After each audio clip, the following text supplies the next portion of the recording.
Hi, my name is Kayla Weaver, and I'm a CPA at Arndt & Company CPAs.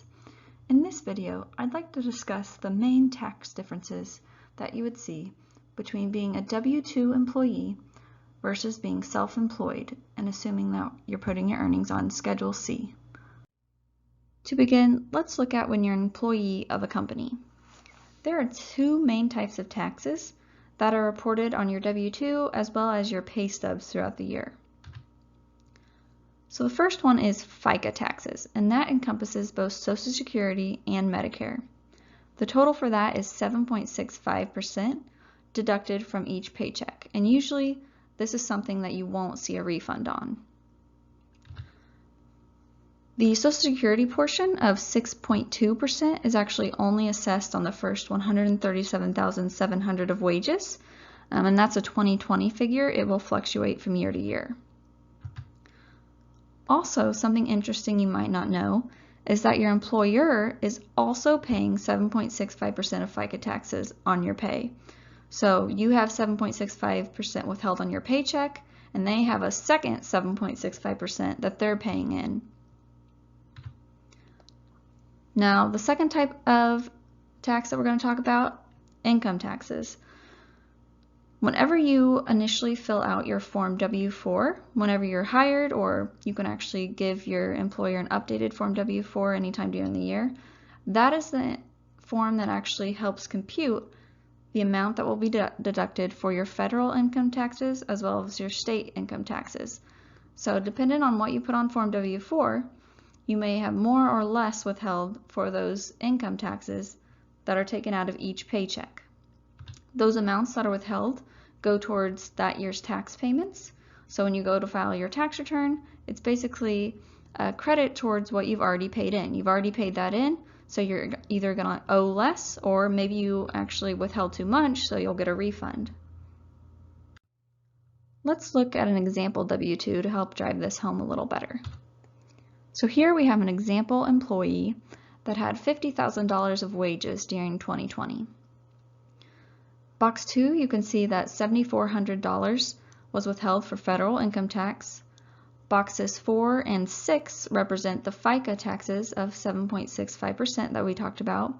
And then down there at the bottom in box 17 shows that $2,900 was withheld for state income tax to Missouri. Now, $50,000 isn't what you would have actually received from your employer throughout the year, because they had those different withholding amounts. So you subtract out the $7,400 for federal, subtract out the $3,100 and $725 for FICA, subtract out the $2,900 for state, and you actually received $35,875 in net pay. So throughout your paychecks throughout the year, that's what you ended up with. You didn't end up with that 50 grand, you ended up with just under 36 grand. We can now look at how boxes 2 and 17 impact a tax return. So we had $7,400 withheld throughout the course of the year from our paychecks for federal income tax. Whenever we go to file our 2020 tax return at the beginning of 2021, we learn that we have a liability of $6,000 for federal income tax. So we had $7,400 withheld, but we actually only had a liability of $6,000, so that means we're actually going to get $1,400 back since we overpaid for a federal income tax refund. We look at state and we learn that our liability was actually $3,500. We only had $2,900 withheld during the course of the year on our paychecks for state income tax. So now we actually have a balance due for state income tax of $600. Now it's time to look at this self-employed side of things. No longer do we have an employer that's withholding taxes from each paycheck. As such, we need to budget for taxes and probably pay in quarterly estimated tax payments. Our tax system is a pay-as-you-go system. That basically means as you're earning money, you need to be giving some to the government for taxes. This is pretty easy when you're a W-2 employee because your employer is doing it for you. If you're self-employed, then you have to actually send in payments yourself. That's what we call the quarterly estimated tax payments in order to pay in for your federal and state income taxes for the year. And actually, as a self-employed individual, it's not just income taxes, it also takes care of another type of tax we're going to discuss, self-employment taxes. If you choose not to pay in these quarterly estimated tax payments, you may be subject to underpayment penalties and or a very large balance due, at least compared to what you were used to as an employee.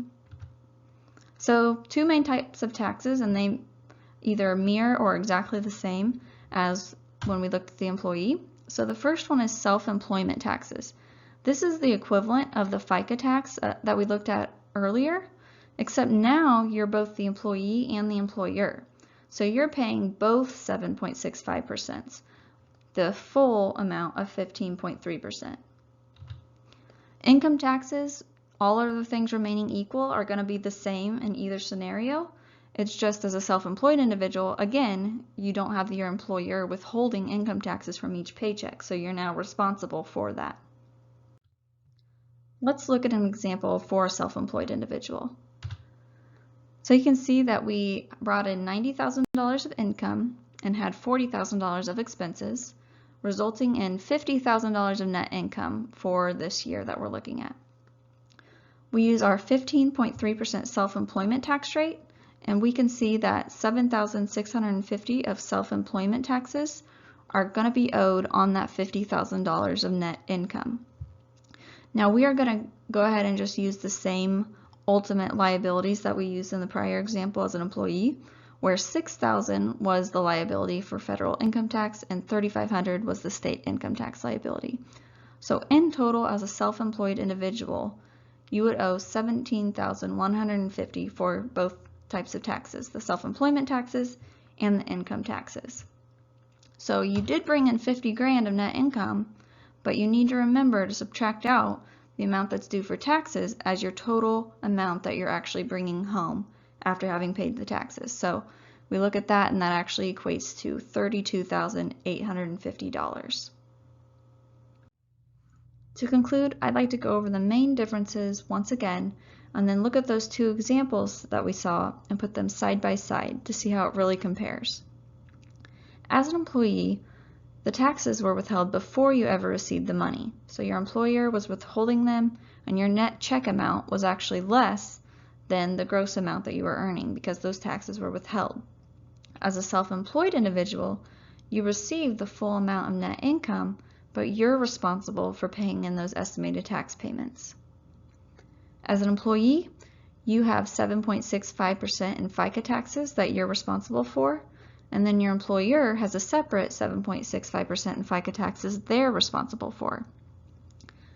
When you're a self-employed individual, you're both the employee and the employer, so now you're responsible for that full 15.3% in self-employment taxes. So going back to the two examples that we looked at, as an employee, your paychecks throughout the year equaled $35,875. When we went and looked at our tax return that was filed, we ended up getting a refund of $1,400 from the IRS and owing $600. So we take that all into consideration, and our net earnings after taxes as an employee was $36,675. As a self-employed individual, we received the full $50,000 in net income, but if we didn't pay any quarterly estimated tax payments, when we go to file our tax return, we owe that full $17,150 in self-employment plus income taxes. So the net earnings after taxes for the self-employed individual is $32,850. That difference of $3,825 comes directly from the extra 7.65% of FICA or self-employment taxes for the self-employed individual that they are paying, since they're now also wearing the employer hat. So that concludes our video today of the brief overview of the tax implications of being an employee versus being a self-employed individual on Schedule C. I would like to mention, if you are curious about how you can save on self-employment taxes, you can ask us about the potential benefit of becoming an S corporation, where you can legally reduce some of your self-employment taxes, but that will also likely be in a later video and blog post as well. Thanks for watching.